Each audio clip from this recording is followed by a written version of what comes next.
I was literally making a video on how the Celtics did Malcolm Brogdon dirty. Just for them to reject the trade. Then at the trade deadline, just for him to opt into his contract. And they pulled this BS? Are you serious?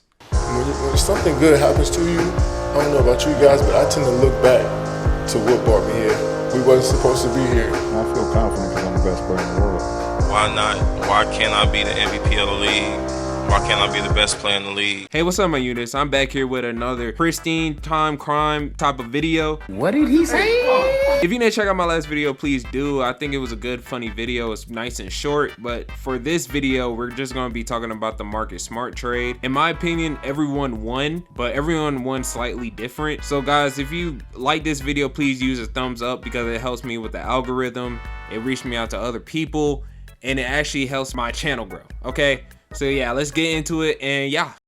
First thing first, the only reason why the Clippers backed out of this trade is because of availability of Malcolm Brogdon. They already have two stars who only played 118 games with each other in 4 seasons. So it really just made sense why they didn't do this trade, because Malcolm Brogdon, he's just fragile. But I'm not even gonna lie, this surprised me a lot because I am a big Marcus Smart fan. So this video might be a little biased to me. I had the intention if the Celtics were ever gonna win a championship in this decade, Marcus Smart was gonna be on the team. He's vocally the leader, he's the best hustle player in the NBA, and he's just an amazing glue guy to this team. Like the little things he did on this team, it really shone on the advanced side of the metrics, like defensive metrics particularly, but Marcus Smart, he was just an amazing player for this team. So when the Celtics chose a player whose availability is always questionable, it kind of hurt me to my core because Marcus Smart, he's always available no matter what. But I understand there was both in a hot seat after the Heat series, but I really think that Malcolm Brogdon should have been more in the hot seat because he was dealing with injuries the whole season. He had a good run on the 76ers. Then when it came to the Heat, he literally the injuries just started piling up. It just came back out of nowhere. He said that he had pain in his arm when it came to shooting. And Malcolm Brogdon, he always just been dealing with injury. And, you know, playoffs Marcus Smart, he was playing with an injured rib or something like that.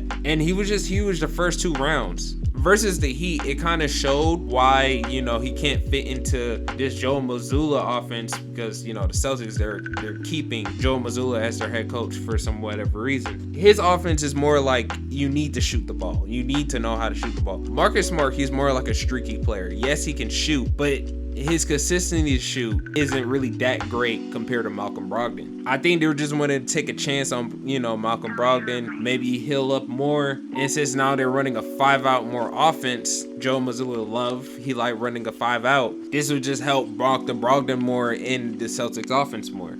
Thing is, for me with Marcus Smart, even when they was still running, you know, Al Horford at center and they was running this 5-out offense, those defensive side, Marcus Smart, he really ran the defense, especially against the 76ers. I know I keep bringing up the 76ers, but Marcus Smart was very huge. Him and Brogdon had the huge games against the 76ers, but Marcus Smart, he was literally just locking up Joel Embiid when he had to guard him. Like, it was just amazing. And I was just like, wow, like, why, what is the direction? But for me, I'll just pick availability over non-availability. But him going to the Grizzlies kind of makes sense. John Moran is suspended for 25 games or more. They literally just lost Dylan Brooks because he's just not allowed under any circumstances. It's quite literally insane. I never heard that before from any player trying to sign back with a team. But what I'm hoping for is that when he does play for the Grizzlies, that he's just not a shell of himself. Because there are certain players that only play good because they love the city and that's their home.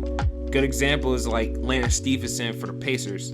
Like, you wouldn't get that same energy like if he was on the Lakers, but if he was on the Pacers, though, you get 100% effort. And that's the only thing I have to say about that. Other than that, like, this is actually a good thing for the Grizzlies. Well, I want to say good. I'm gonna get into why I don't really say exactly what's going on, why I think it's kind of like a big if on each of these trades. But other than that, I think Tyus Jones really didn't like staying as a backup point guard. Like, this man is a starting guard, one of the most underrated point guards in the league. I'm actually happy he's getting to play somewhere else and he's getting, you know, more valuable time now since he's on a rebuilding team. They're very young. Because every time when Ja's injured, or let's say he did get suspended last season, when he comes back, they just kicked him right to the bench. And I didn't really think that was actually fair because Tyus Jones, he's a starting point guard on most of any team. That's just very underrated. And I actually did catch up on the Wizards, and when I just said they needed a point guard, like a better point guard than Monte Morris. I said this in my last other video, so if you want to go watch that video, I'm gonna just add that card right there. Yeah, just watch that. But yeah, I was talking about the Wizards, and they did need a guard like Tyus Jones. But thing is, when I made this video, they had, you know, they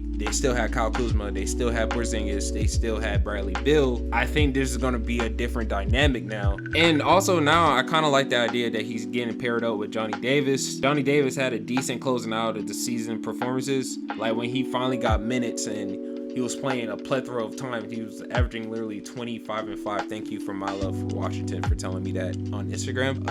Because I did know that he was having good games, but I didn't know it was that far of extent. And it seems like, you know, they want him to grow with Johnny Davis. I honestly don't see Tyus Jones kind of staying there for like long term. He kind of gives me journeyman vibes a little bit. Now, when I say this, don't take this to heart, but I don't think the Wizards are just like a fully tanking team yet. Like with their roster, they're still a nice 10th seed still, because they still got a good backcourt, and their front court are just not that horrible. Like they still got Gafford, and they still have players that like are good role players. Well, I won't say good role players, but they still have good value to this league. This Wizards team, they still got a plethora of guards. They still got Chris Paul, actually, which I really think they're gonna buy him out. And yeah, they're gonna buy out Chris Paul most likely. If they don't get a good trade for Chris Paul, which will literally kill this video I made last week. I'm gonna just keep putting the card right there, because I did a lot of editing for that video, and if you want to go watch it, just go watch it. But yeah, I kind of touched up on this. And yeah, if they buy out Chris Paul, he probably gonna just go to the Celtics or the Clippers or the Lakers, because nobody's gonna trade for an old point guard. I think Chris Paul is like 37, 38. Like they're just gonna wait till they buy him out, and that's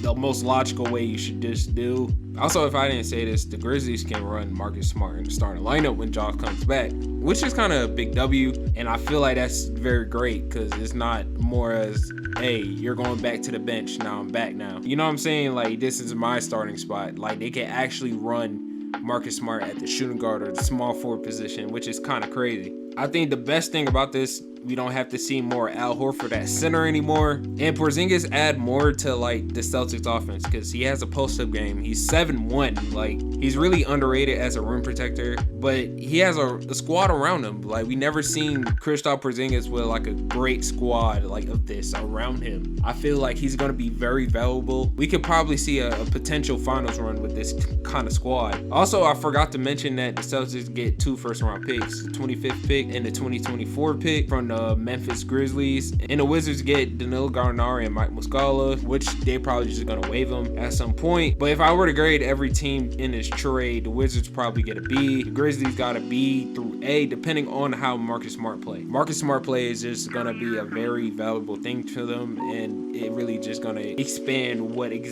how this Grizzlies team is gonna function. The Celtics got a B to A, depending on Kristaps' availability, of course. So if you guys like this video, please like and subscribe, and I'm just gonna leave y'all alone. Draft day is today. Let's go get Victor, man. Let's go get Victor. Let's go Victor. Let's go. All right, peace out guys, and I love y'all.